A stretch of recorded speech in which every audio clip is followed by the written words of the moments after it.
Instead, it has been perverted into the idea that religious liberty is the liberty to impose your beliefs on others.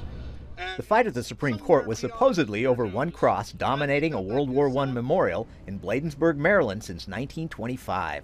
But lawyers urge the justices use this opportunity to come up with a simpler, clearer way to decide these cases involving government and religious displays, symbols, or actions. For decades, the courts applied a so-called Lemon test. It's a murky, three-pronged standard from a 1971 opinion which states the action must have a mostly secular purpose, its primary effect must neither advance or inhibit religion, and it must not foster excessive government entanglement with religion. Well, this has led to things like one day in 2005 when the court said that the Texas state capitol could display the Ten Commandments, but a Kentucky courthouse could not. In another case, they said that a city in Rhode Island could have a nativity scene, but a Pennsylvania county, well, it could have a menorah and a Christmas tree, but not a nativity scene. It's very difficult for lower court judges to make decisions because the Supreme Court has not been clear on what the standard is. Defenders of the Peace Cross argued for a new standard, coercion. Does the government action coerce belief in religion? They say that's what the Founding Fathers wanted. It wasn't to sort of engage in some sort of religious cleansing of religious monuments across our country. The founders would be appalled at that concept. It was they didn't want there to be an established national church, and they didn't want the government coercing people with regard to their religion.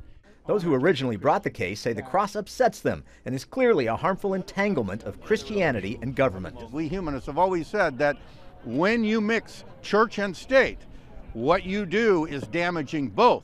Defenders contend the cross simply acts as a grave marker honoring World War I soldiers' sacrifice.